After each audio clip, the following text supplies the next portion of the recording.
Greetings and salutations. Welcome to the show. You are consuming the Comic-Tok.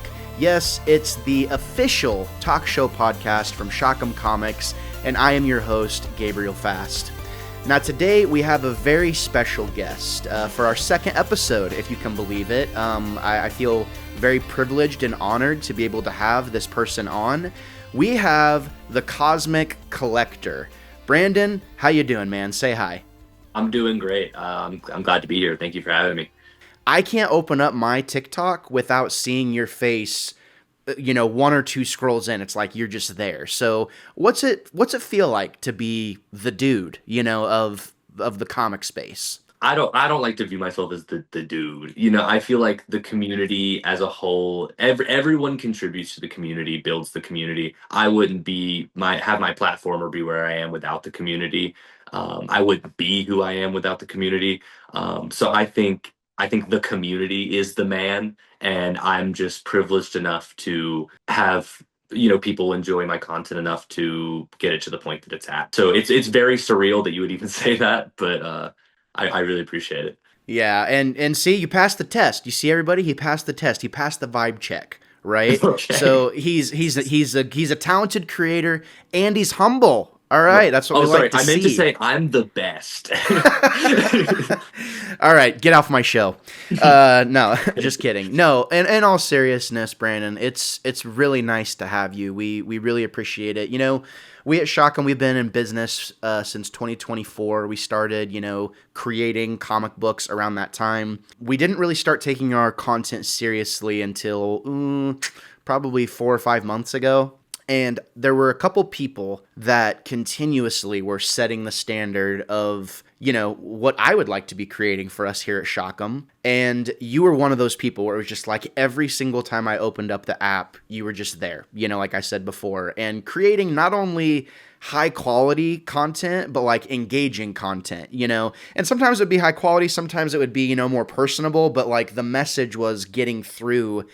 And, we could feel your passion from the beginning, like right out the gate, which, like you said, that's really what this whole community is predicated on is passion and being true to, what you love and being happy to, talk about what you love, which is something that I don't feel like a lot of niches get the freedom to do. The comic book community, would you agree, is probably one of the most welcoming communities in pop culture. I have not, personally seen a community that is less judgmental, but what do you think? I mean, how do you feel about the comic book community?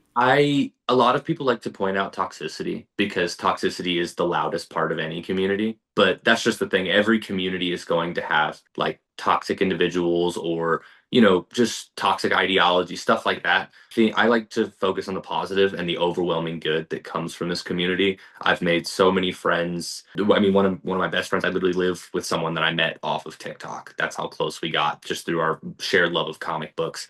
I've seen so many people just be able to get on the app and just express themselves, show the books that they're loving, and the comment section is just filled with just love and support and recommendations. And they'll see those videos and they'll be like, "Oh, I want to read what you just read," and it just spreads the love of comics more. And I think that overwhelming good is so much louder than the couple like bits of toxicity that pop up every now and then. Yeah, no, I totally agree. Outside of Shotgun, I've created content in various niches, since, for the better part of 10 years now. It seems like it always seemed like not only was the loudest group the toxic ones, but there were so many toxic people. With this particular community, at least from my perspective, the toxic ones might have the most potent message at times to some degree, or equal to the passion that we find in the community. It's so much more easily snuffed out, in my opinion, from my perspective, because of what you said. There is so much overwhelmingly positive vibes coming out of this community, and I think it's because comics are unique in the medium that we find ourselves in. There's new stuff to talk about all the time. It's not like movies where one movie is in theaters for however many months or whatever, and it's the same people just hating on it repeatedly. Like, we have our comics, they come out, it's super exciting in the moment for like a week or so, and then we move on to the next thing, right? And it's like, it doesn't take away from how great that single issue was or how bad that single issue was.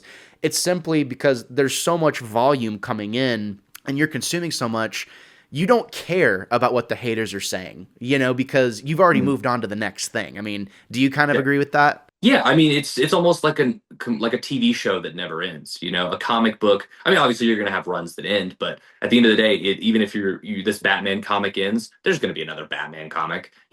And if maybe I don't like this issue, there's always the next one. There's always the next one. And I think that's what's really really cool is maybe something is not for someone, and there's not this thing's not for a certain person. But with comic books, it's such a wide medium with so many different things: superheroes, lifestyle stuff, sci-fi, horror. There's something out there for everybody. There's a media, like there's a art style, there's a writing style. It's just so inclusive to like everyone, the medium itself. And I think that's what's so special about comics and the community just spreading what they love to more people that want to love the medium. I completely agree. Yeah, I think that's a really balanced viewpoint. And, there's always going to be haters, like you said. But, and I have to ask, this isn't a question I have written down, but, when you find yourself reading a run that maybe you liked the first issue, liked the second issue, and then maybe the third issue rolls around and you're like, oh man, yeah, they didn't really do it for me. And maybe the fourth issue rolls around and you're like, yeah, I don't know, man. And then do you find yourself, being willing to continue that run, or do you kind of just like pull back a little bit? Like, what do you think? I'm so bad at dropping runs. Like I'm really bad at it. I've been trying to get better about dropping runs that I'm not necessarily like super super into. That usually happens with like indie comics, like trying to figure out which ones to drop. DC, I'm just so committed to reading everything that even if I'm not enjoying the run, I'm like, I need to know what's going on with this character in the universe. So I'll read it. It might get better, it might get worse. It literally took me 5 to 10 minutes to read this book. I'm not going to lose a portion of my life because I sat here and read this issue that I maybe didn't like, and I stuck it Right. out, and now maybe the next issue is going to be amazing, and I wouldn't have known if I dropped it. It's horrible for my wallet, but it's great for my collection. Yeah. Yeah, no, I definitely relate to that a lot. I think unless it has to get to a point where I'm just like so uninterested in it. You know what I Yeah. mean? Where it's like I Mhm. just don't care. So it's interesting to hear kind of about your viewpoints, and we might talk a little bit more about that here in a minute. But ladies and gentlemen, I think it's time that we get into the proper interview, and we need to stop bantering, because I don't want to waste Brandon's time, and he doesn't want to listen to me talk for an hour straight. This is about him. No, Why? not. Why am I so selfish? I don't know. You know what? Let's just end this. Just kidding. So I've said your name a few times. We know who you are as a Cosmic Collector, but like, really, who are you? Who are you, and how would you describe what you do? Oh wow, that's a question I did not prepare for. I don't know. Like in terms of like who I am or what I am, I think like just to kind of boil it down, I'm just a person who really loves comic books, and I just love sharing my passion for comic books with others. When people ask me like my bigger goal of content, it's to get as many people into this hobby that I love so much, just to get them as engulfed in it as I am, to spread my love of it so much that other people develop that love for it. Someone who's been on Comic-Tok for like 3 years now, and saw how little the community was when I started, and to see how big it is now, how many new comic book day posts, and just how much it's grown. It's amazing. It's exactly what I envisioned when I started, and it's so great to see that it's become exactly what I wanted it to become. Not saying that that's because of me, because like I said, it's the community, it's the effort of everyone, but it's just cool being there since the beginning and seeing what it's evolved into. What I'm hearing is, I like to read between the lines. Would you say you consider yourself somewhat of a pioneer of sorts, for the Comic-Tok space? And if you consider yourself to be in that class, like, who are some other creators that you might think of where you're like, yeah, they definitely have had a large voice in this. They've definitely had a large voice in this. Like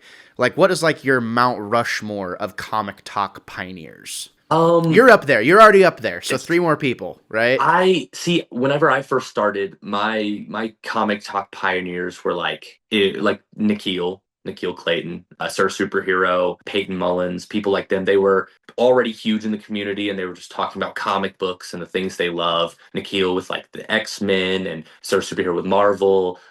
Peyton also with a lot of Marvel stuff, and that kind of what influenced me to start. I saw a lot of Marvel, and I was like, I really like DC. I want to, spread my love for DC. and that's kind of where it kicked off. I don't consider myself a pioneer per se. Like I don't think I built this community. I just think I was lucky enough to start when I did, and like I said, people enjoyed it enough to do it themselves and grow the community. So it's the effort of everyone as a The whole. humility, yeah, the humility continues, and I'm all here for it. I appreciate your answer to that question because it was totally on the fly. But when we really started diving into to this community, you were one of those names that was up there all the time. But then it came down to people that I noticed were posting a lot. Were the people that I were seeing the most.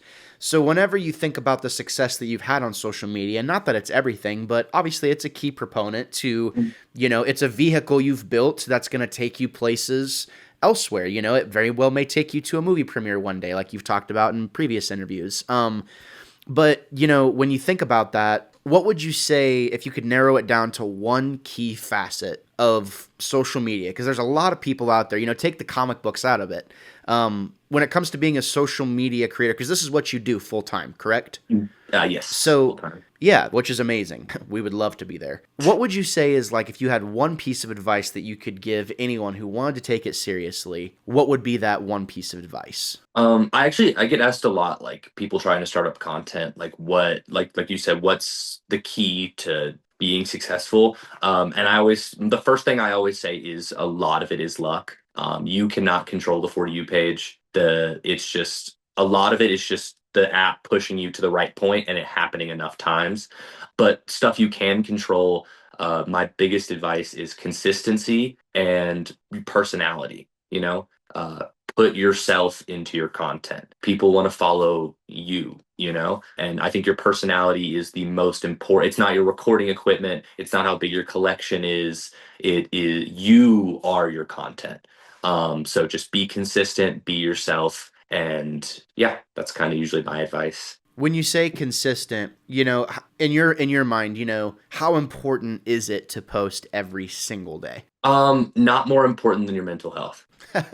Well Not said. I yeah, so post as much as you want. Obviously, it's your page, you control it. But if you feel as though you can post a lot, it's better to post more than less. That's just more videos that can hit the For You page, more videos that people can see, more engagement. That's another piece of advice, especially in the Comic-Tok community that I tell people is engage with the community. As soon as you engage with the community, there's so many amazing people who are going to engage with you back. And now you already have 20, 30, 40 people who you can talk comics with, who you can interact with, and stuff like that. So just be present. It's an amazing place to be, and with a lot of amazing people to interact with. You hear that, world? Balanced advice. He's a smart dude, all right? Take it, view it as gospel, and carry on with your day. Okay.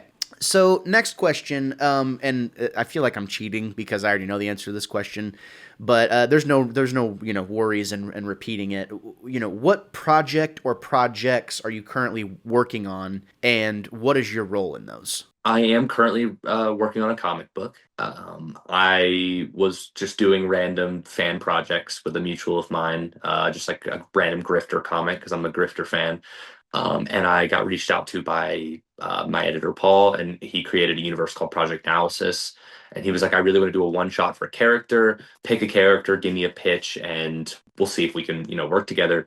And so I picked a character, I pitched it to him by the end of the week, and he liked it. So I started working on a script and I finished it last month, and it's in the art process right now. And then it goes to coloring and letters. And yeah, so I'm going to be a published author, which is going to be insane. I've always dreamed since I got into comics of just having my name on a book, and it's surreal to get the opportunity. That's amazing. Yeah, and big congratulations to Thank you. you. That's a huge milestone. It's got to feel good, especially, at the point in life you're in, it's like, oh man, like it's kind of crossed off one of those things on the list, right? Of like, Hmm. okay, I want to do all this, these are the things that I would love to accomplish, and now you get to, do this one thing, and now you'll be on to the next thing, which is cool. That sounds super interesting, and what a unique opportunity to be able to, to create, the trust you've been given to give a, because this story be canon, to this universe. It will, yeah. So yeah, I mean that's a really big, trusting action from what's the publisher's name? The title's Project Analysis, so that's like their Project. universe. Yeah. Gotcha. Project Analysis, you said. Naosis, Naosis. Naosis. Okay, Yeah. Project Naosis. So, yeah, I mean, what a vote of confidence, or vote of confidence from Project Naosis, excuse me, to be able to be given this like year one idea. It's going to be canon. You're kind of setting fundamental psychological beats that will carry into the future, regardless of if you're associated with the project or not in the future, which is a unique opportunity nevertheless. I know you're going to kill it. I know it's going to be amazing. So again, big congratulations there, man. That's quite a privilege. I bet you're really excited about it. Yeah, I am. Thank you. And I just want to shout out the artist I'm working with, Luke Dockery. He is a beast. I'm telling you, like 2, 3 pages a day. His line work is insane. It's some of the best panel layouts I've ever seen. I've posted some on my story, but I saved the really, really good ones for when we drop the book. I'm really excited for everyone to see his art because it's next level. Awesome. Matt Dockery, you said? Luke Dockery. Luke Dockery. Luke Dockery, everybody. Check him out. Very good. So, for those of you who don't know, Cosmic Collector, aka Brandon, you went to school for film, Yeah. which I could imagine was its own can of worms. It's evident that you had an interest in doing that. You've talked about in other interviews how your real love wasn't necessarily for the film work itself, but the scripts that accompanied it. The backbone behind the project that would be filmed or whatever. But is that what originally got you into creating? And if not, what originally inspired you to want to start writing and creating? I've always been more artistically I don't know how to word it. I've always been better at writing than I have. Like I'm suck at art. Like I'm talking stick figures, box cars. It's not good. So I always more lean toward the writing aspect. And it was always fiction. I loved writing fiction. I loved writing, music. Just writing in general was always my passion. So when I went to college, I was kind of in that zone after high school where I didn't know what I wanted to do. I wanted to be a marine biologist and I wanted to be an EMT. And then when I saw the film program and I was like, this looks like a great opportunity. I want to try this. And I immediately fell in love with the idea of telling stories. The camera never like I wasn't like wanting to do the camera stuff or the set design or anything like that. I wanted to write. I had always loved comics, but I took a break from them in college just because I was so focused on schoolwork and everything else. When I dropped out of college, I started collecting heavy after watching the Batman Part Two, the Batman in 2022. I'll say I'm you know sorry. something that I don't. No, the Batman in 2022. I bought Batman: The Court of Owls by Scott Snyder, and I bought a Batman action figure, and though it spiraled out of control from there.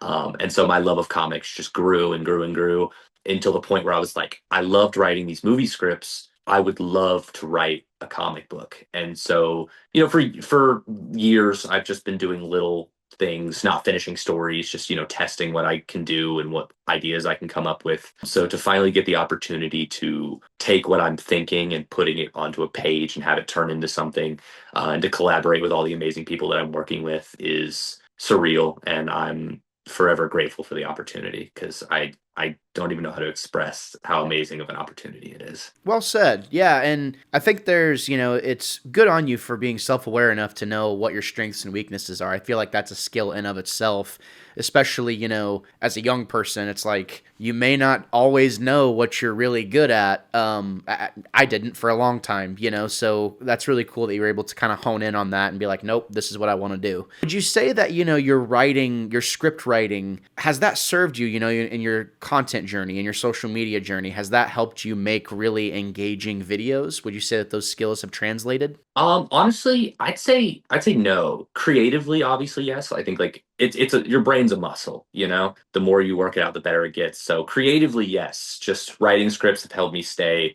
creatively attuned.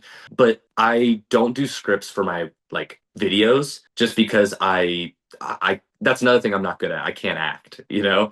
If I'm reading off a script, you could tell that I was reading off a script.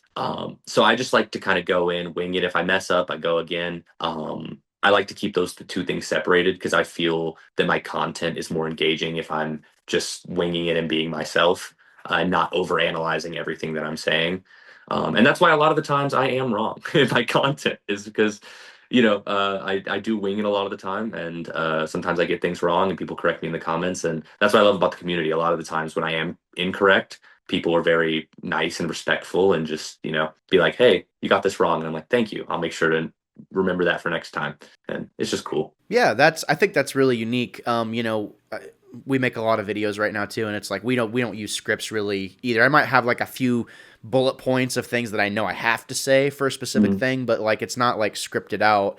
And I appreciated what you said about just your brain's a muscle, and it can be scary, I think, to put yourself out there and be like, okay, I'm just gonna hit the button and I'm just gonna start recording. Like it can be hard to be yourself on camera, I think. So I think you're a living example of it can work well for you. Like your storytelling naturally gets better, like being able to think on the fly and adjust, your rhetoric on the fly. Or maybe, I know that there's moments like you might be filming a clip and you say something and then something that you weren't going to say before takes the place of that thing. You're like, oh, I need to say this first, and then you kind of switch stuff on the fly sometimes. Like, or at least for me, that's what I've found. And I think for me, that's what spoke to me about your content specifically. Was it felt like I was just talking to a friend. This guy is really encouraging. There's a good energy, very genuine energy, and that definitely comes across for sure. I want to go back to the question, about what originally inspired you to start creating. Was there a particular project, show, TV, anything like that made you awaken, realize that part of yourself was awakened? You're like, oh man, I'd love to do something like this. I'd love to be able to, create something, make a movie, create a comic book, whatever. I know for me, it was Dragon Ball Z. Like Dragon Ball Z was one of those things where I was like, oh my God, this story is amazing. The ideas are amazing. I would love to be able to do something like this someday. Did you ever have anything like that spoke to you like that? We're talking about like not content creation, like actually like making the books and stuff like Yeah. that. Yeah, or just, you talked about being creatively attuned. Like what Yeah. awakened that superpower where it was like, "Oh, this speaks to me. Like I can talk ball on this, right? Like I can go deep where other people can't." I don't know. I think like I said, I've always enjoyed writing, whether it was in school or for my own things. I think as a whole, just comic books inspired me. I mean, obviously there are specific ones that are my favorites, but I think just the medium as a whole, and more of it was less the books themselves that inspire me, but more the influence that the books have. I saw with the books, like what those heroes and those characters meant to people, and I wanted to write those stories. I wanted to inspire. I wanted to tell like these stories, try to explain these emotional concepts, and really get in the minds of certain characters. And if anything, just like maybe connect with someone who couldn't find anything to connect with. And that's kind of why I started it, just to give people a story to relate to or to find comfort in, find an escape in, just like what I do with comic books. Yeah, I that makes perfect sense, and I think you and I align in that way where it's like, oh, this is inspiring. It would be amazing to be a part of something that could also do what I'm experiencing. Like I'm Exactly. experiencing this, therefore, I feel like I have the ability to incite this in someone else. And I think really at a human level, we're here to help each other. Realistically. And I think being willing to say, hey, I think I can help other people with this thing, I think it's brave. I think it's brave for creators to, or, for writers, creators that have pure motives. I think it's a brave thing to say, hey, no, I want to tell a grounded and emotional story, or I want to tell a funny story, or hey, I think I have the confidence to make you laugh with this story. And then actually going and doing it and putting it on the page and then putting it out there for people to consume it and like tear it apart or love it.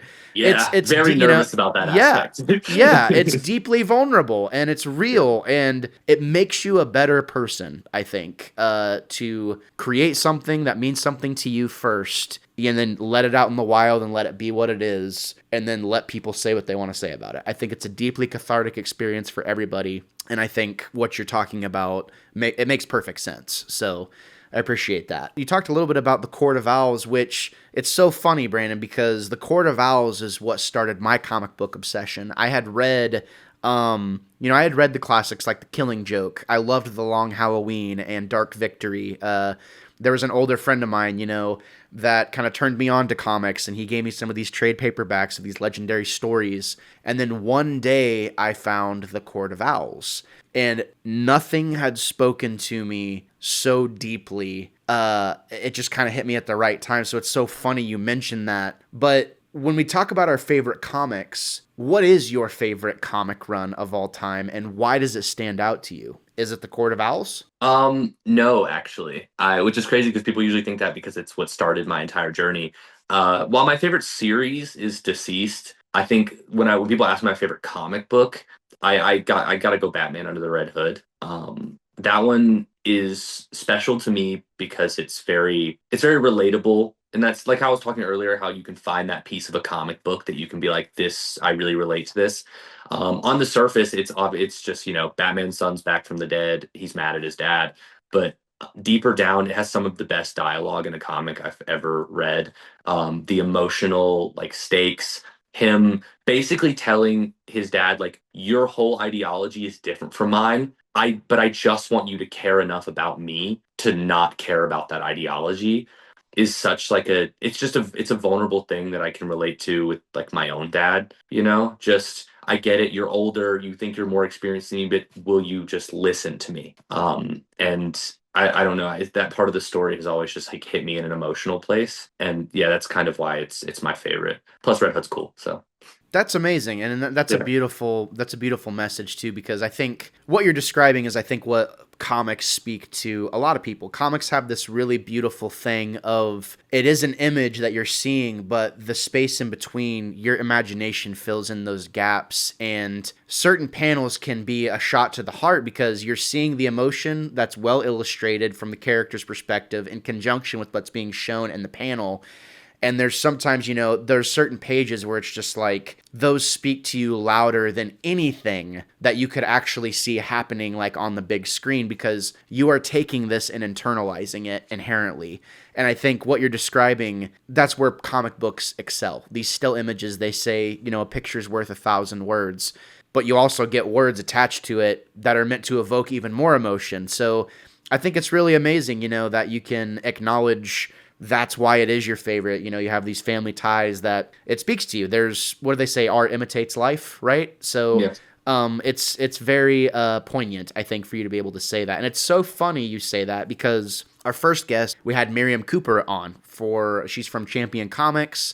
And she said that her favorite was actually Red Hood, Under the Red Hood as well, for the Oh, exact same awesome. reasons that you're describing. So, I haven't read Under the Red Hood in quite some time. And you know what? Actually, I think I've only seen the animated adaptation. I don't know that I've ever actually read the full comic run, so I might have to do that based on both of your guys' recommendations. So, appreciate that. We've Yeah. established, kind of what you do. You're working on some comics, you're a content creator, you're a writer, you write scripts. You do social media full time. What would you say is the biggest challenge in the spectrum of what you do? Like, what do you not look forward to? Like, I was joking with this about this. I joke about this regularly where I say, on any given day, I can love about 95% of what I do and hate about 5%. Or I can hate about 95% of what I do and love 5, right? And I think it just Mhm. depends on the day. So for you, what is the hardest thing for you? Um, I feel like the hardest thing for me is something that isn't even have to do with content creation. It could be in any space, and that's time management. It's just, especially being like basically my own boss, trying to tell myself like, this is what you do for a living. You need to do it. Don't just sit down and play video games for 6 hours.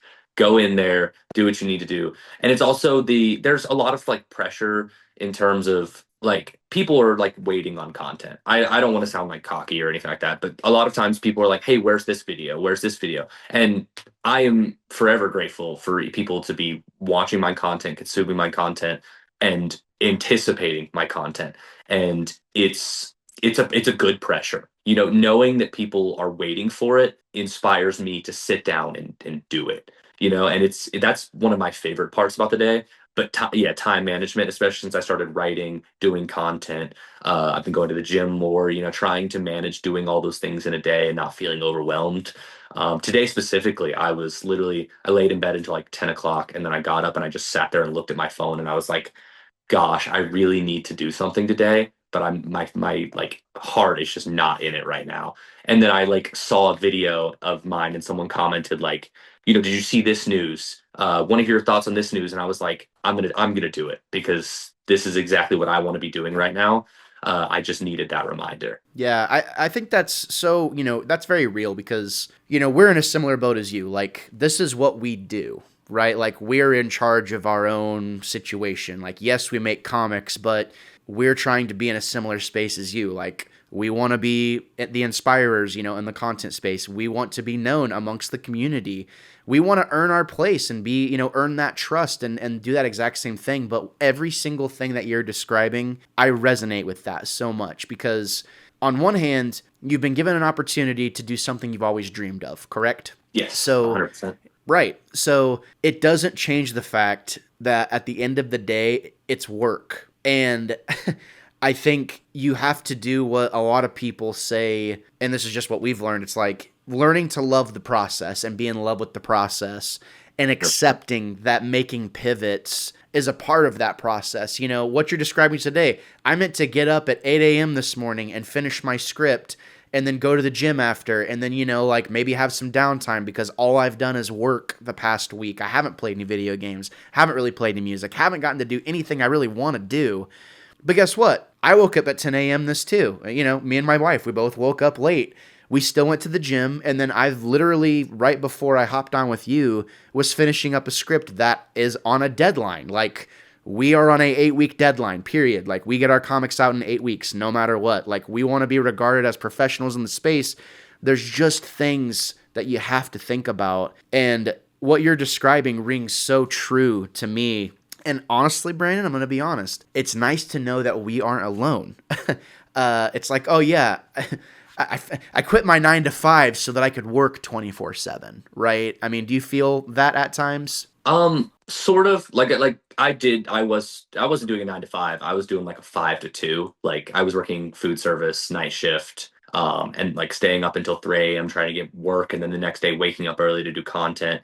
So I never want like my message to come off as, oh, content creation, it's so hard because I've worked the food service job. I did it for 3 years while doing content at the same time to get to this point. I know how hard it is, and I am so lucky to be able to do this full time because it's tough trying to balance, life on top of a job, on top of content, and it's something that you just have to really get in the mindset to do.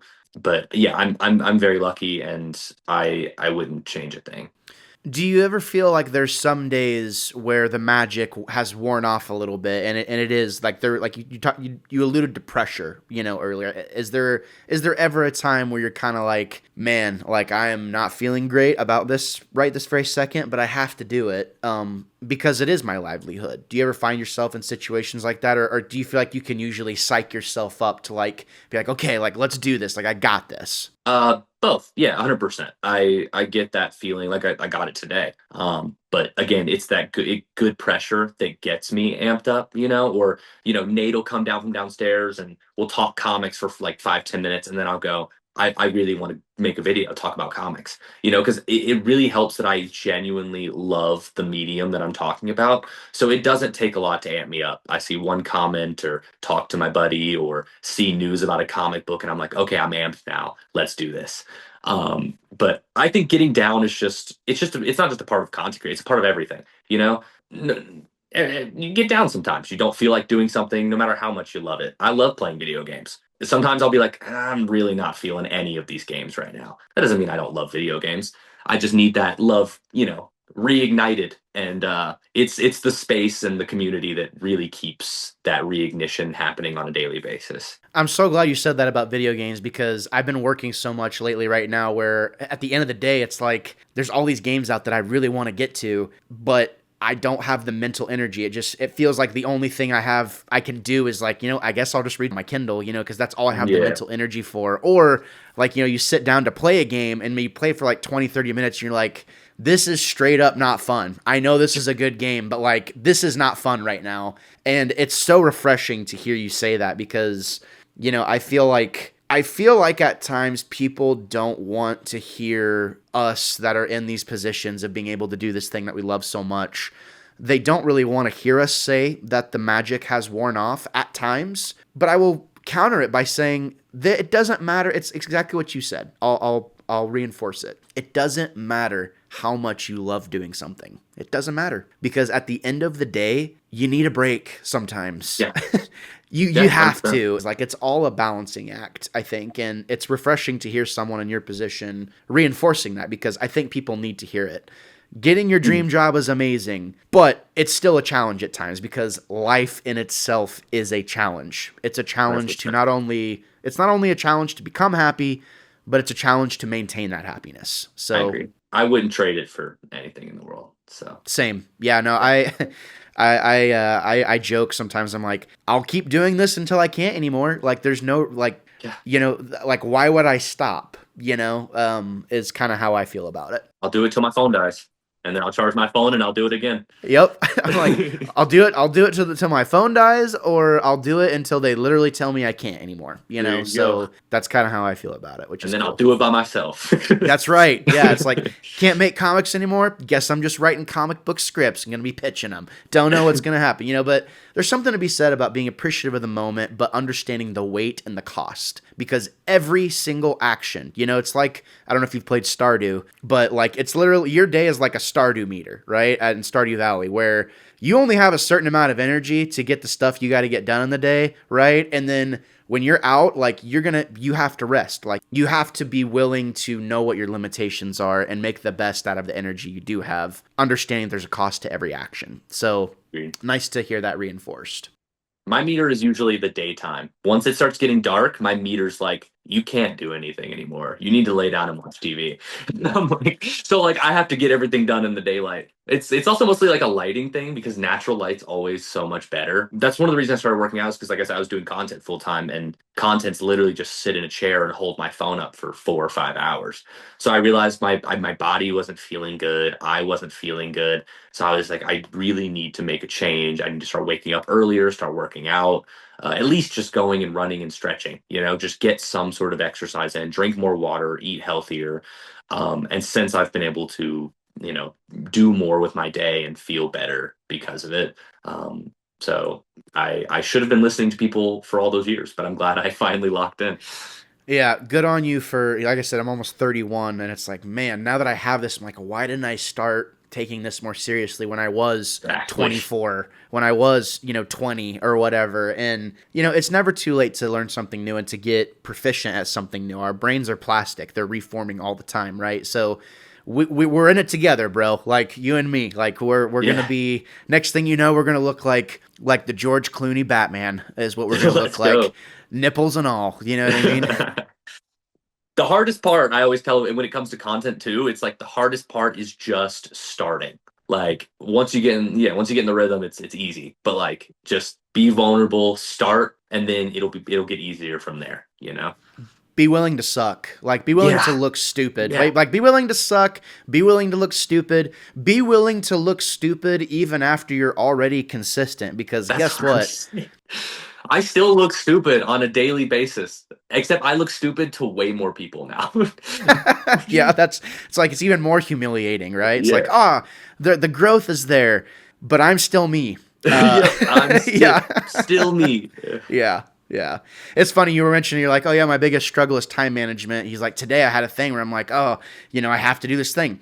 It was our podcast, ladies and gentlemen. He was like, I told these people I would do the podcast and now I have to. And now he's going to go on and on. And here, no, I'm just kidding. I really do enjoy doing these because, my roommates all work. I spend a lot of the time in my day, but by myself, either writing or doing content. It's nice to just hop on, have interaction, talk to someone about who loves the same thing I love, and just chat. I love doing these talks because it's not really an interview. It's more just like a fun conversation, you know? Right. I have a kind of a question out of left field. It's something that we're all dealing with nowadays. It can be a topic of violence for some people. You know, some people are so passionate about it that they are willing to be violent over it. It's inciting a lot of Yeah. polarization. You know, especially in the creative community.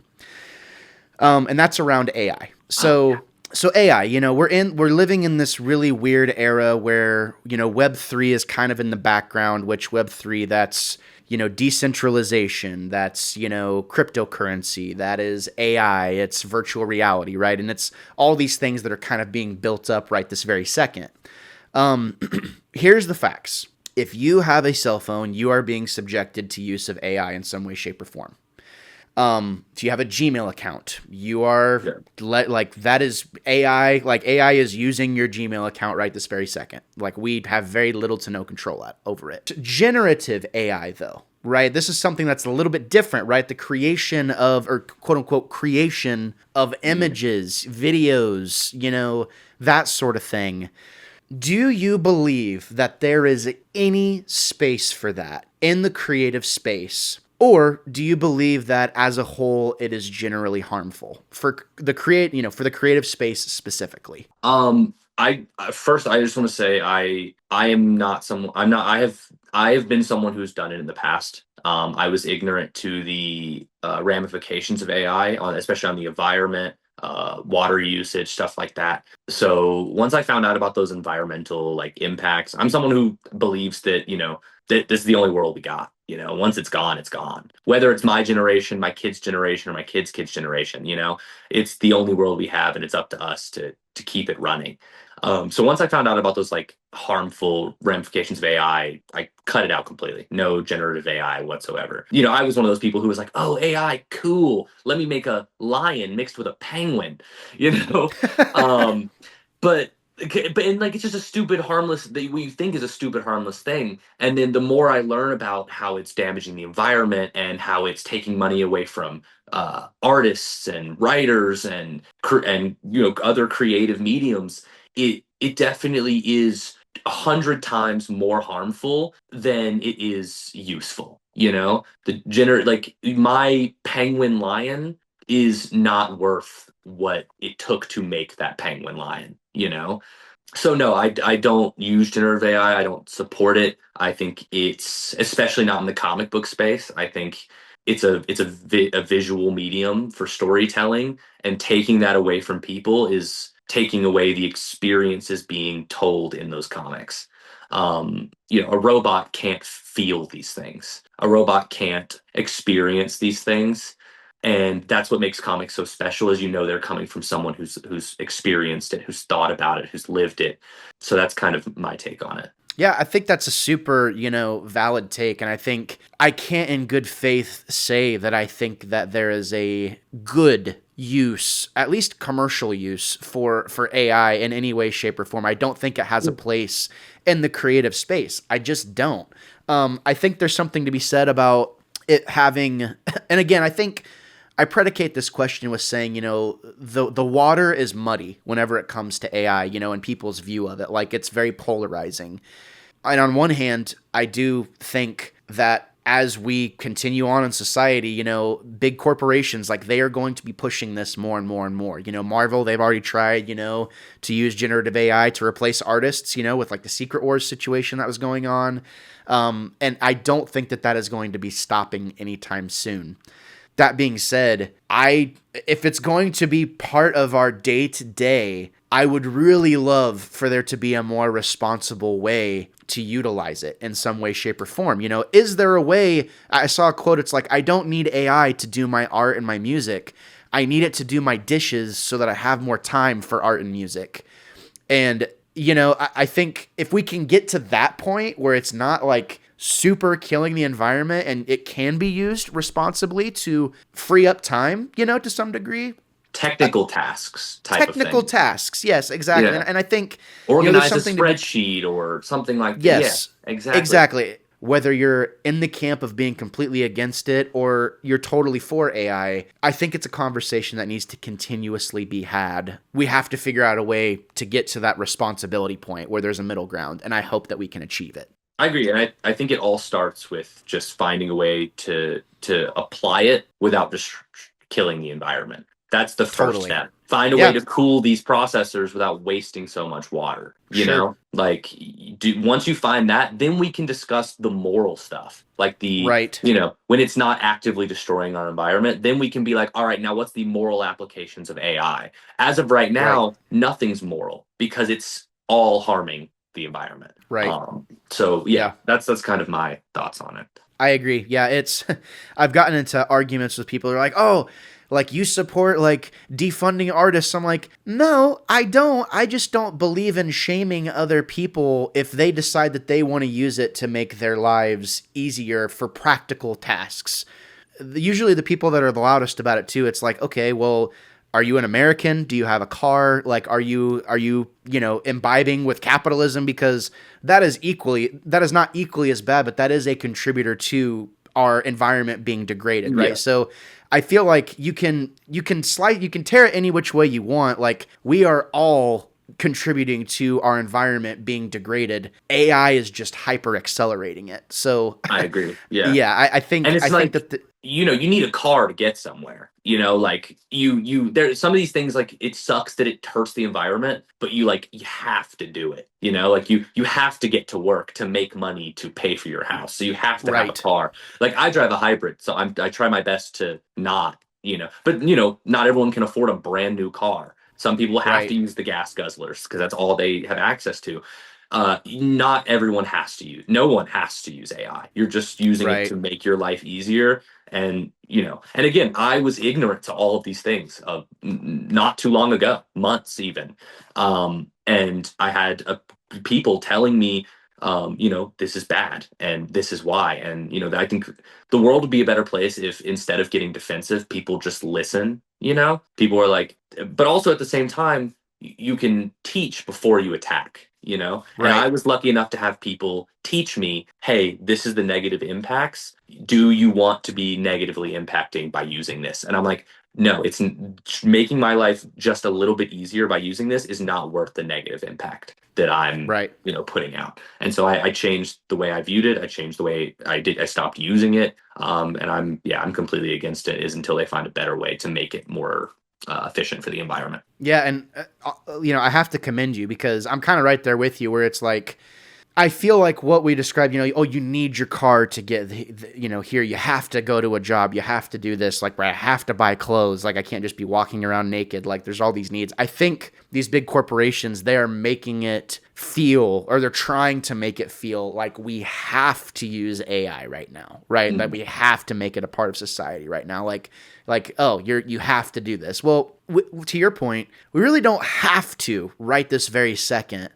And I hope that whenever we do get to that point where it's like, okay, this is a part of society, like we've officially entered the Wall-E age where it's like you're not going to be able to do anything or go anywhere without AI, touching it to some degree. I hope, like you said, there can be a more responsible way to manage these very limited resources that the Earth does have. So Yeah. I appreciate your viewpoints on that, and I appreciate you, being such an advocate about it. Yeah. But even the So internet has the AI tools in it. It's like, and exactly. that's one of those things where it's like, it's not your fault if you're just trying to do something and they use AI for you. And it's Right. like, oh, here's this with AI. And it's like, well, that sucks. But Yeah, it's another thing to go out of your way to actively use it. right. I totally agree. Yeah, I completely agree. Just a couple questions left. When it comes to collaboration, what Mhm. sort of opportunities interest you the most? Like content wise? In general, Oh, in general?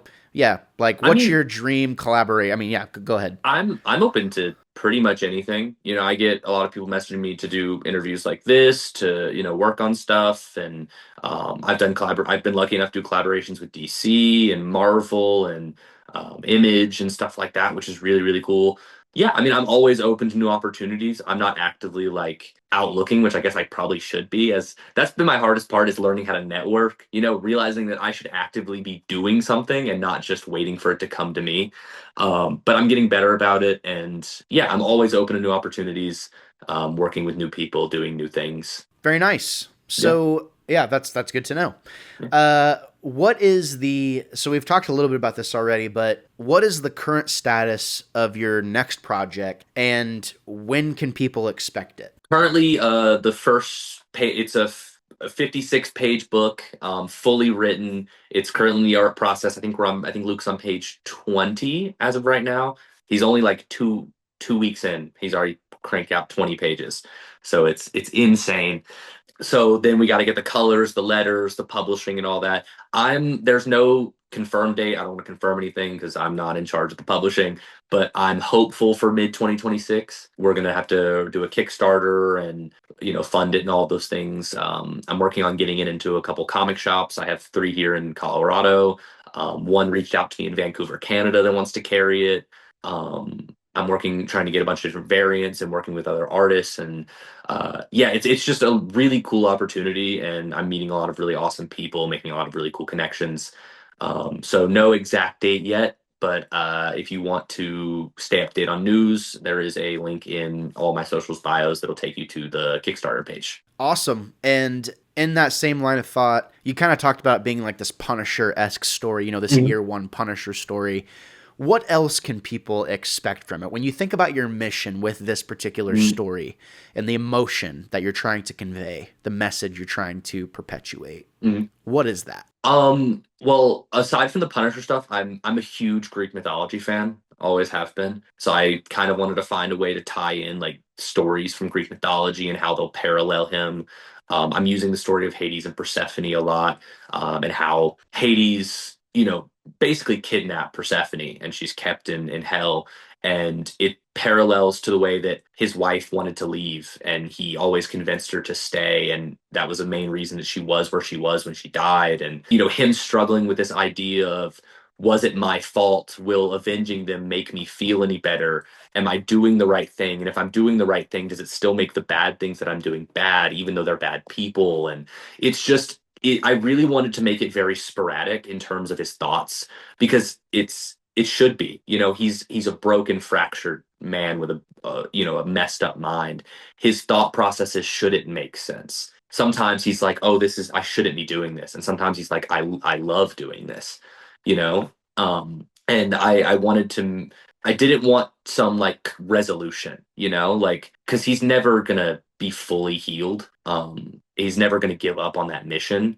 So I wanted him to have these internal thoughts and these internal struggles, to, and just to show that it's tough. It's a tough thing to go through, and it's not all just easy peasy, cut and dry. Here's your conflict. Here's your solution. Because that's life, right? That's life. Yeah, there's not always a solution. Yeah, you want it to feel relatable and real. Like, Hmm. in the context of the situation of what's going on, I feel like, some people get that misconstrued sometimes. Like, oh, it's just a comic book. Like, how can you tell a real story? And it's like, no, you don't understand. Like, in the context of this universe, of this world, whatever it may be, look at the action and the intent behind what this character is doing and tie it back to the situation at hand. And then, if you're smart, you'll be like, oh, that's real. And yeah, like obviously there's not someone out there being a vigilante because their family was killed, like in real life, but maybe you did lose someone close to you, and maybe you are doing bad things because of it. Doing those bad things is not going to bring them back. Doing good things is not going to bring them back. But Right. it's what you choose to do and what you choose to set your focus on. And it's really coming into like, it's him accepting that he needs to do this for them. Otherwise, he's just becoming a monster. He's becoming what he hates the most if he forgets the reason why he's doing this in the first place. Again, it's fractured. He shouldn't be doing this, but at least to him, he feels like a good person because he's doing it for his family. And it's messed up. It's not right, but it's him, and it's real, and it's something that I feel like people might be able to relate to. At the end of the day, you either die the hero Are you or really? You live long enough to see yourself become the villain. That's what that sounds like to me, Brandon. And I have to say, I am super duper excited for this book. I will be reading it. I will be reviewing it for sure. Okay. I'm excited to get my hands on it. I want to see your chops. I want to see, I didn't go to college, so I want to see what collegiate writing can look like, on from a I younger wouldn't. person. I wouldn't call it that. Hey, well, no, we're putting a title on it. I'm calling it that. Okay. That's Okay. what it. Nope, that's what it is, ladies and gentlemen. He said it himself. It's gonna be great. He went to college. He thinks he's so awesome. No, no, you forgot the part where I dropped out of college. Oh, well, this podcast is over. No, I'm just kidding. And you know what? Just for this amazing interview, if it's something, if you want to see it on the page, that's completely what I will totally send you the script, and you can read it all the way through before the book's even out. If that's something you'd be Oh interested in. man, that'd be an honor. I would love Yeah. it. And I mean, yeah, no, any collaboration opportunity with this particular project, Shockham Comics would be honored to be able to be a part of that. And I appreciate the compliment. And I do have to say these are all the questions we have, but Brandon, I just have one more question for you, okay? And that it kind of ties back into what you were talking about before, or what we were talking about before with, what you do in the comic space. What are your top 3 favorite titles you're reading right now? And what is your least favorite title that you are picking up still right now? Okay, top three. I mean, I have to go. I'm a Batman glazer until I die. Love Same, Batman. Yeah, same. it's just absolute Batman. It's every issue is an epic. It's I sit down every Wednesday when it comes out, and it's the first thing I read. And I'm so excited to sit down and read it every single time it comes out. On that same vein, Batman by Matt Fraction, the current Batman run. I was not a huge fan of the stuff going on with Hush 2. And I was really waiting for Matt Fraction to come out swinging. Him plus my one of my favorite artists, Jorge Jimenez. So him coming out with him and putting together these episodic issues with amazing colors, amazing backgrounds and designs, unique stuff like the Bat gadgets and everything, while also having being a commentary and telling a compelling overarching story has just been amazing.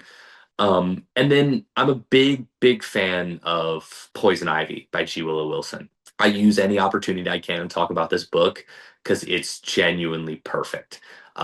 It's commentary on the environment. The recent arc is actually going into AI and how it's harmful. Her struggle with, being someone who wants to protect the world, but noticing that the problem is the people there who actively killing. So it's that struggle of, there would be no world without the people, but it's also the people's fault that there may not be a world. So we get to see her kind of struggling with her humanity and the elemental forces of the green and the rot, which are really, really cool. I love Jewel Wilson's writing, so that's a really awesome thing to see. As for my least favorite run, it's like when you talking about wannabe critic earlier. I'm the worst critic because I like almost everything.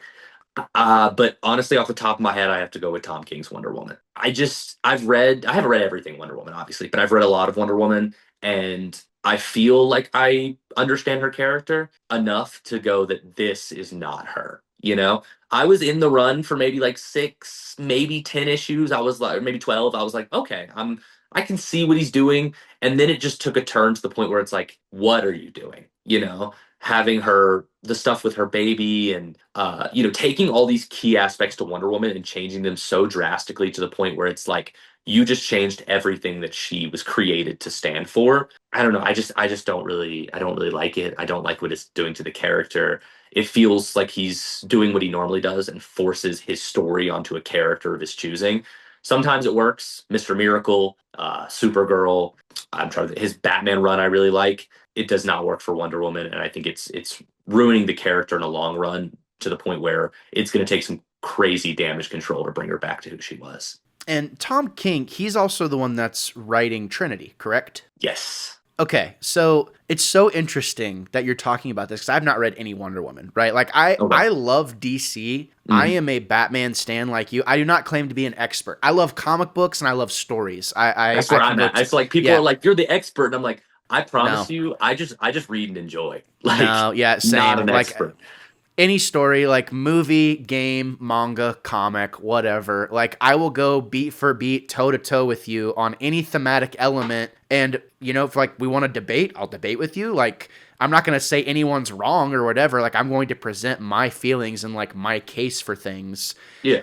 And what you're describing makes perfect sense to me. Like I said, I haven't read Wonder Woman, but there was some kind of weirdness, you know, with Trinity, because that was the first thing I ever read of Tom King's that I can, you know, recall. And it was like, okay, I'm 3 issues in and I still don't really understand what the hell's going on. You know, it felt very forced, and, you know, the amount of trust that someone can, you know, that DC can put in someone for that. And it's like, okay, this obviously isn't very kinetic, but we trust you. You know, I think kind of what that's kind of what you're describing, and hopefully down the line that can be rectified. And now I know, you know, stay away from Wonder Woman because the Cosmic Collector is the authority, and he said so. All right, no, I'm kidding. Yeah, there's no point in reading Tom King's. There's so many other better runs. You know, Becky Cloonan's, what's it called? G. Willow Wilson's run, the Absolute Wonder Woman run by Kelly Thompson.